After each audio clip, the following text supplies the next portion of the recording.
good evening. Welcome to Pegasus Profiles, our opportunity to look behind the scenes and get to know some of the producers of the programming that you see on Channel 13. I'm Lauren Stefanelli, the manager of the Access TV Center down here, and with me as my special guest tonight is Marilyn Rowland, who is the producer of Fractal Players and many other comedy pieces and the winner of the 2001 Pegasus Award for Comedy Variety Programming. Welcome, Marilyn. Thank you. It's nice to have you with us. Thank you. And I'd just like to let you know we have a number of treats for you who are watching the programming with us, because Marilyn has brought with her examples of some of the various video programs, comedy programs, and other experiments that she has created on the way towards becoming a full-fledged award-winning producer at Pegasus. So we're going to get a chance to see some clips from some of her best work. But before we start doing that, Marilyn, I'd just like to give people a chance to get to know you a little bit and get to know what it's like to make a comedy show. Because you know what, and I don't want to hog the conversation, but so many people come down here and say they're going to make a comedy show, but it's a lot harder than it looks, isn't it? It's a lot harder than it looks. I would say it's very complicated, and actually I became involved because of Starla Carpenter, who had done a series of comedy skits for the Fractal Players, which was a little acting group that came together for that purpose. And I became involved first with her as an actor, then as a camera person, and finally as a producer myself. And I can tell you, if I had not done it in that kind of progression, I'm not sure I could have done it at all, because it is rather complicated. I had a lot of help. Well, one thing that you've done that has made it possible is working together with a group, with an ensemble of players. Absolutely. And how does that work exactly in the case of your group? Well, in the case of our group was came together because several of us took an acting class together about 3 years ago. We met at a BOCES improv acting class. And this was Starla's brainchild. She thought it would be great fun to create skits, to put them together. She was the writer in the beginning, along with Deborah Duncan. They were the two writers for the Fractal Players. And it was her idea to come down to Pegasus to create these skits on camera and to have that experience for all of us. And so that was how we got started. But there were 8 of us, I believe, in the beginning. And everybody really played a part. We all helped with the props, with the costumes, with putting the sets together and everything. The bulk of the work in terms of putting the skit on tape, that was Starla's work in the beginning. She did all of that. And that's a lot to learn. Is there something that made you decide you were ready for a bigger role? Actually, it was a prompting from Starla that made me think perhaps that I could do it. I'd been down here with her a number of times. We had done perhaps 3 or 4 skits at that point. And she suggested, you know, I think you might like it. Why don't you go down and take those classes? And I thought, well, that does sound very interesting. And I'd been here in the studio, so it wasn't quite as intimidating at that point as it might have been if I had just walked in. In fact, I don't think I would have had the courage, nor would have I even really understood the possibilities, I don't think, without that experience. So it was a slow progression that brought me down here and to get me involved on the production end of things. Well, of the clips that you brought for us to see tonight, the first one is a clip from your award-winning program of this year, yes, Fractal Players, that won the award. Yes. And we're going to see a minute or two, something that you selected from a 30-minute show. Yes. Right? And could you just set up the clip for us a little bit? Tell us what we're going to see. I will. This was actually a skit that I wrote myself, and it was inspired by a conversation that I heard on the NPR show Car Talk. And that show is a show where... So you wrote this? I wrote it. And these people, these 2 guys that have this show, have people call in about their cars, problem with cars. And this woman called in, and her name was Sweetie. Her real name was Sweetie, and they kidded her and they joked about it, and it just put a seed in my mind. Isn't that an unusual name? And it might be a problem for someone, if their name were Sweetie, to be out there in the world and to have people calling you Sweetie, and other people might respond in a very negative way. So I thought, wouldn't it be interesting to write a skit where this person, Sweetie, is a waitress, and people keep calling her, Sweetie, come do this for me, Sweetie, do that for me. And so in this particular clip, Sweetie is played by Chris Lehman, and David Olmsted is the customer who keeps referring to her that way. And then we have 3 or 4 people sitting at another table, Susan Schrag and Kim Brown, Bob Edgecombe, and Jeff Oishi, and they are responding to this, and Susan has had it, and that's where the clip begins. Okay. Well, so let's take a look at this clip from this year's Fractal Players. Got a minute? Okay. That's it! Will you please knock it off? Sorry, I didn't mean to interrupt. Interrupt? This has nothing to do with interrupting. I am talking about your rude behavior to the waitress. Me? You're the one that's being rude. Why don't you mind your own business? I told her to mind her own business, but no. Why do you let him call you sweetie? Got a feather sticking you somewhere? He knows me. He's entitled. Entitled? Entitled? Have you no pride? Look, lady, I told you. Dave is a regular customer. He's my friend. He can call me by my name if he wants to. Sweetie? Yeah, that's my name. Sweetie Sue Johnson. Sweetie, that's an unusual name. Sweetie. Sweetie. What a pretty name. I was supposed to be named Clarissa May after my great aunt. But when my mama brought me home from the hospital, my daddy took one look at me and said, "That's my little sweetie." The name just stuck, I guess. Good job, Ginger. You really put him in his place. I guess I owe you an apology. I'm sorry. Let me give you a piece of advice, lady. Get off your soapbox. Hey, that's you. Yes, it is. Ginger Matthews. You know, I had a cat named Ginger once. Mean old thing. She got all ripped up in a fight with an alley cat and we had to put her to sleep. You remember that, Dave? How could I ever forget Ginger? That cat was a real pain. Now, where were we? Did you say 2 pitchers of beer with a pizza? Make that 3.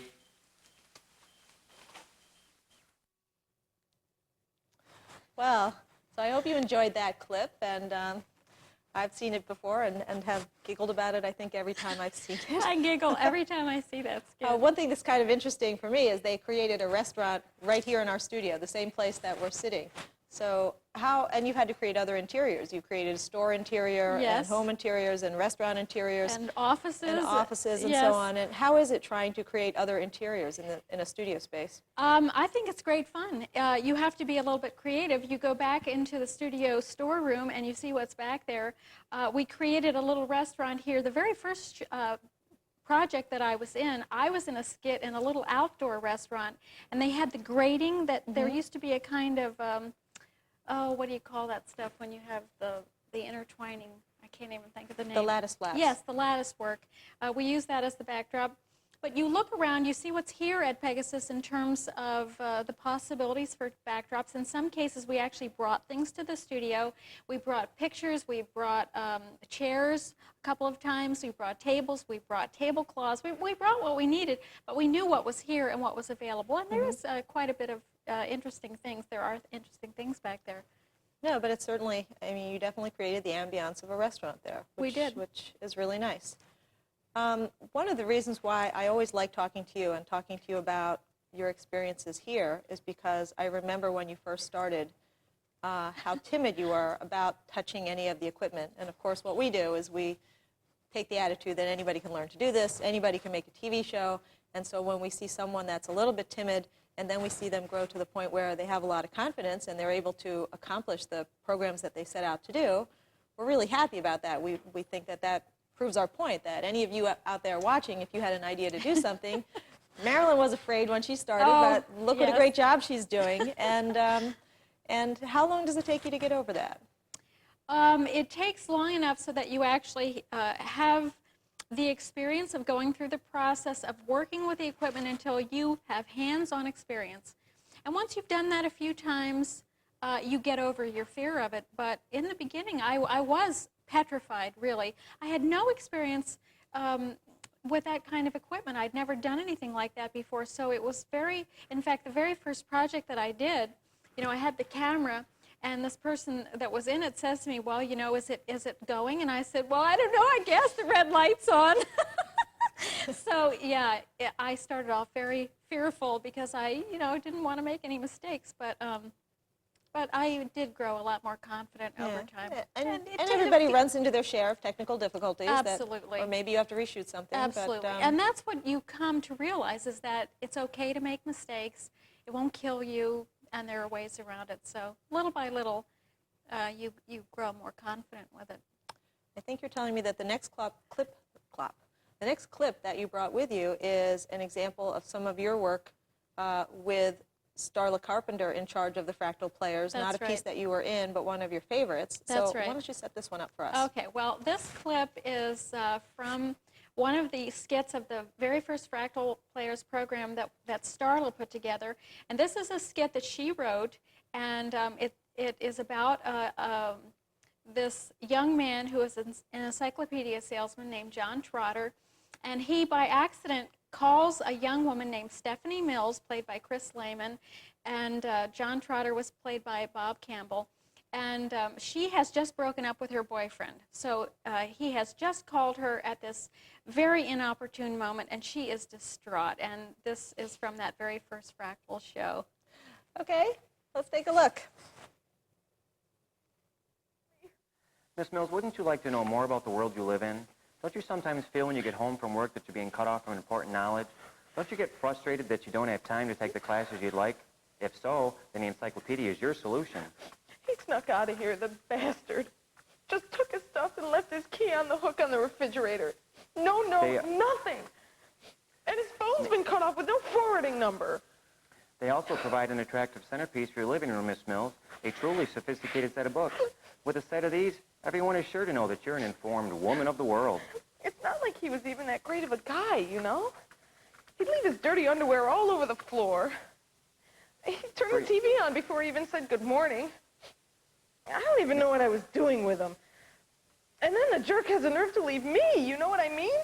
For your convenience, Miss Mills, the $299 can be broken into 12 monthly payments of only $25 a month, with the set yours to keep after only a year. Isn't this the type of thing that you'd like to have in your living room? Excuse me. Or perhaps you know somebody for whom it would be the perfect gift? Excuse me. I don't know if you've been listening to me, but I've been telling you about this guy Martin who left me. Yes, ma'am. Well, I'd appreciate a little bit of support here. But the encyclopedias, ma'am? Screw the encyclopedias. Oh, well, I'm sorry to have taken your time, Miss Mills. No, hold on. What did you say your name was? My name is John. Well, listen, John. I have no one to talk to. And I'm about to go crazy here. So if you'll just talk to me, I will be happy to buy a set of your encyclopedias. Okay, we can arrange that. Great. So what should I do? Well, from what I've heard you say about him, Miss Mills, he sounds like a real jerk. Call me Stephanie. I know he's a jerk, but that doesn't stop it from hurting. Listen, there are tons of guys like him out there. He might have known you were thinking about dumping him. You were, weren't you? He preempted you to save his own ego. Really? You think so? I know so. In fact, you'd better get right back out there with some other guy, because this kind of jerk, he'll go out of his way to run into you in some public place with some bimba on his arm. You know, you're absolutely right. Why should I sit around here feeling sorry for myself? There you go. You know, John, you're so sensitive and insightful. I've never met anybody quite like you before. Well, And we're back. And the whole time we've been watching this clip, Marilyn has been sitting here enjoying it and laughing away, even though this is probably the 50th time you've seen it. At least. And it turns out you are in this piece after all. It turns out I am. I forgot I was in it. I had one line or something at the end.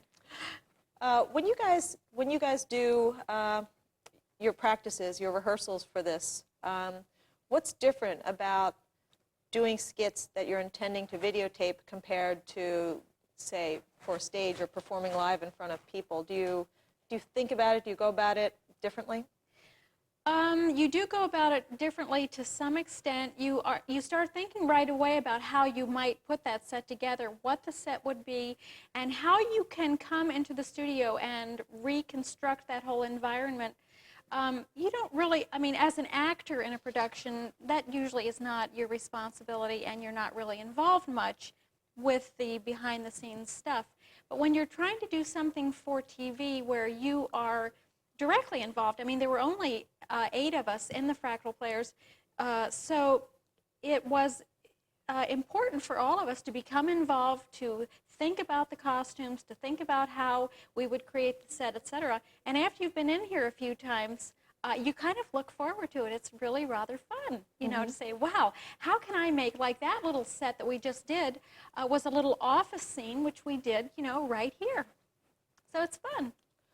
Well, as you've gone forward from that piece, in that particular one you were an actor exclusively, and starletted all of the thinking about post-production and editing and what the shots should look like and so on.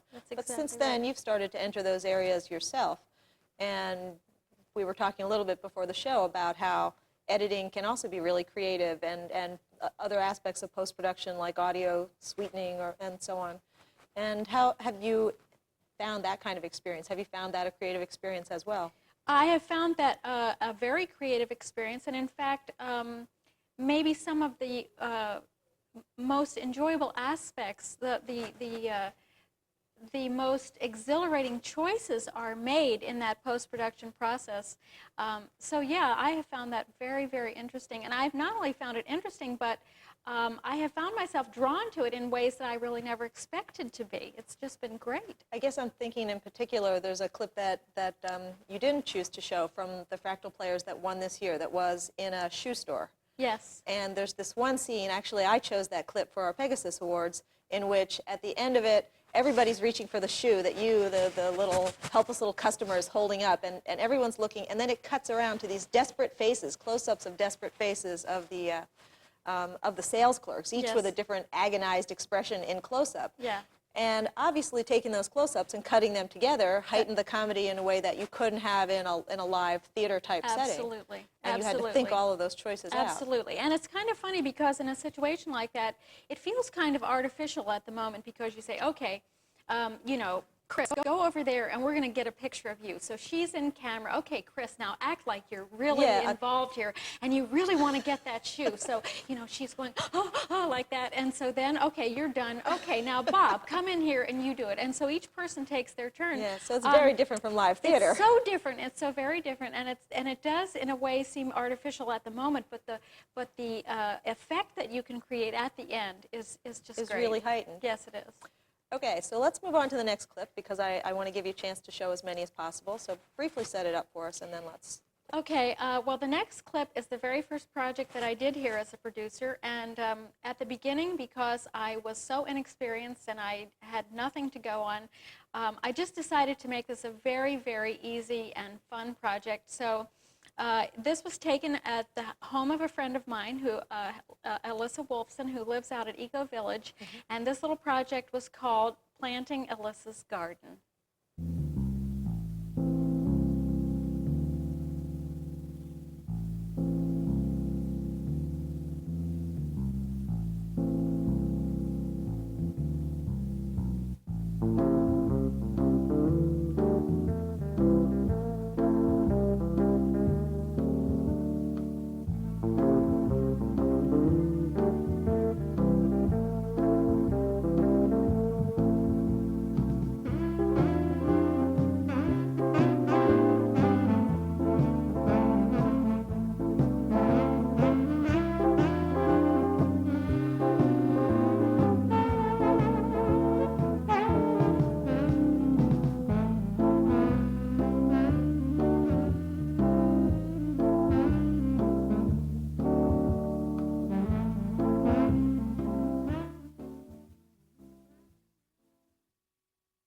I kind of remember this one. Wasn't this one that you actually did for your exercise for the class initially? I did. I started this as my 2-minute project when I took the portable class. And but I enjoyed it so much, and I was just so tickled with the footage that I had, that I thought it would be fun to expand it into a 5-minute show, which I did. I didn't have enough footage. This was an interesting learning experience because when I came when I finished that project, I realized I didn't really have a real organic ending for it. It just kind of ended. And that's how you learn, though. You learn by making mistakes. But it was fun, and it went together very easily. It was a great first project. Really, really a fun, easy first project to get you over that hump of being in the editing suite and working with that equipment in there. Yeah, well, in this case, it was sort of a music video format where you place music down and then you just arrange That's right. images to go along with it, which is a very good way to learn. Very simple, yes, and it was a very good beginning. All right, I'm going to push us on to our next clip because I don't want to leave anything out that you've brought to show. So tell us about that one. Okay, well, the next clip is the second program that I did. And this particular video project, it started off life as something, and then it evolved into something else. And so what I had to do was create a story to go with footage that I had already taken. I created a script, I wrote the script myself, and because we had not done any speaking in the footage that I took, it all had to be done with a voiceover technique. So this was another great, wonderful learning experience. This is called Chance Encounters. It's about a guy named Bud and a woman named Gail who actually don't come together in a happy way at all, and Bud ends up with a girl named Angela. So. Okay, well, with that as the lead-in, let's take a look at the next clip.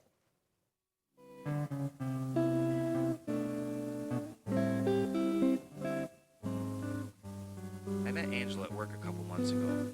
We hit it off right away. I wasn't looking to get involved with anybody. But she's very cool, very mellow. The best part is that neither one of us has any big expectations. We take things one day at a time.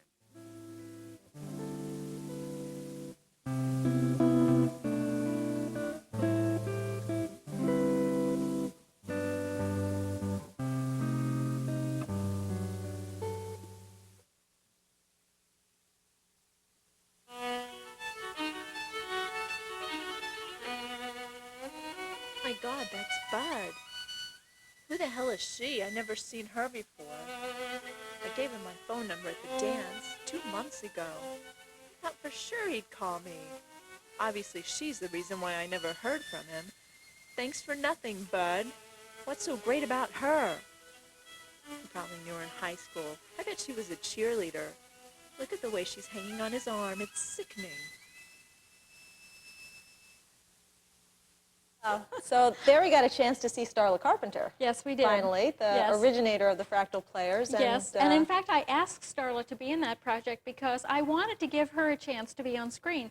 She had so little time, actually, herself, to be on camera that I thought it would be fun to do a project in which she played a major role. So she was Gail, and Bob Campbell was Bud, and they were the two that never quite came together. She was kind of looking from afar, wishing that she could get together with him.